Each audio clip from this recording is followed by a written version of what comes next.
Welcome to GCCars. My name is Eric, and today we're going to take a highway POV drive in this 2021 Chevrolet Tahoe Premier. What we're going to do on the highway POV drive is pretty simple. We're going to, well, drive it on the highway, and we're going to test the, what's it called? Lane keep assist. Yeah, we blanked it. Sorry, lane keep assist. And we're going to test the cruise control. I blanked there almost again. So those two systems is what we're going to test today.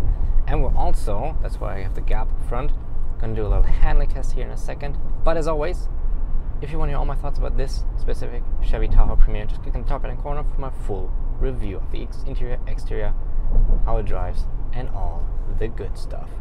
Now without further ado, let's go into the handling part. We're in two-wheel drive high because it's summer, we don't need four-wheel drive. So let's try. Of course, it's a three-row SUV and weighs like 5,500 pounds, so it's not going to be super fast handling, but we'll try.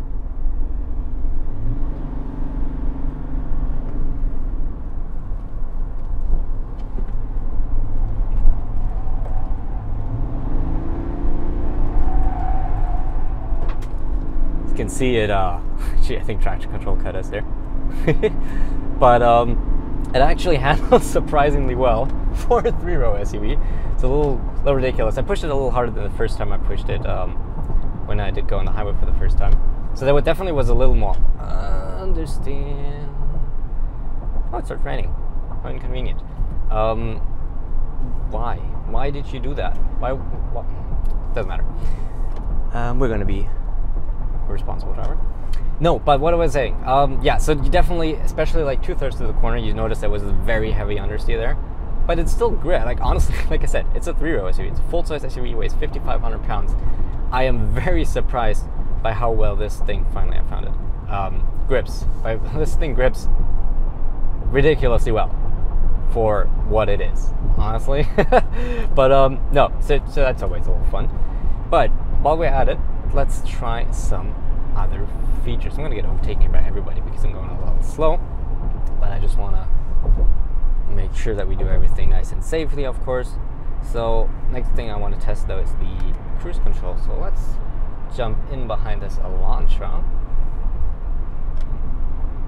Don't ask me why everybody's taking the center lane. I mean, yes, overtaking me, I get it, but afterwards.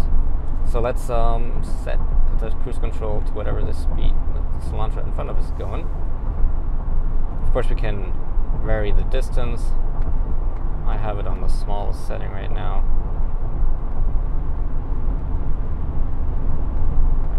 Come on, don't go so fast, Elantra. Come on, let me catch up. Let me catch up. Alright, they're gonna go a little slow there in front.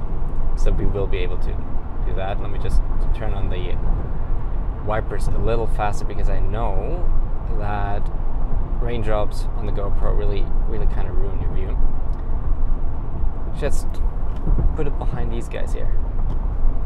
So let's see how it reacts. We have quite the speed differential there, but it's already slowing down, coming up to that Highlander.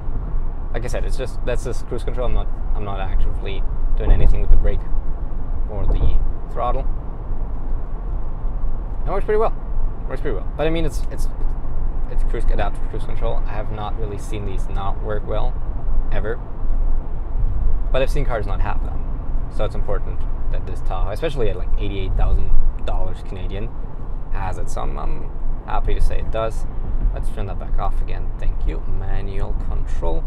I would like to try the lane keep assist here for a second. It's just there's a lot of cars around us, so we kind of have to do it in a left turn, which is up ahead, but that's a very steep one. Well, let's just steer us to the right. Let's see what it does. There it counteracts that, and does it swing over to the left? Yeah, it swings over a little to the left. I'm not even going to attempt this here. So we're just going to carefully and quietly cruise through here. We're going really slow in this lane. Okay, let's just do it again. We're so slow, this should be fine. So we're going to drift out of the lane, and there it counteracts a lot. My seat is vibrating. Now it's just too far to the left. So it's like you said, it's not like you see, it's not a lane centering assist. It's more like a lane departure assist where it just, it just kind of keeps it keeps you in the lane. So it is, sorry, it's a lane keep assist, not a lane centering assist, is what I meant to say. Which means it's an assist I always turn off because I don't like them. I always feel like these kind of systems give me a false sense of security. Swipe, thank you.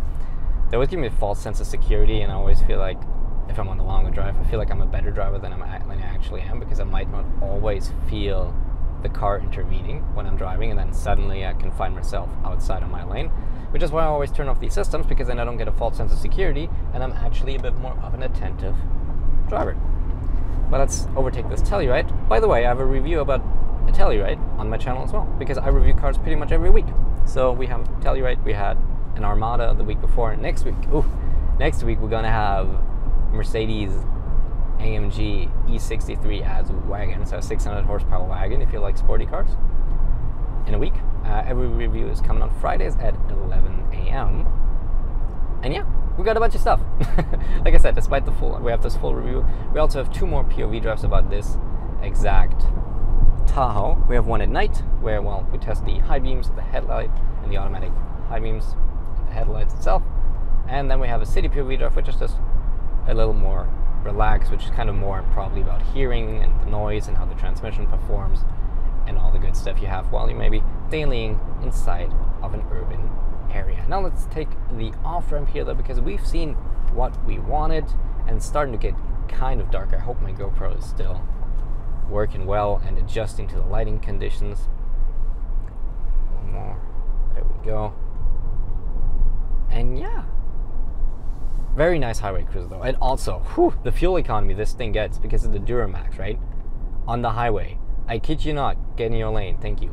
I kid you not, I've been able, when I was just driving on the highway, like 15 kilometers, not straight on the highway, it was some turns, I was overtaking some people, I was switching lanes, I was even switching on a different highway, and it goes like uphill and downhill, was all there.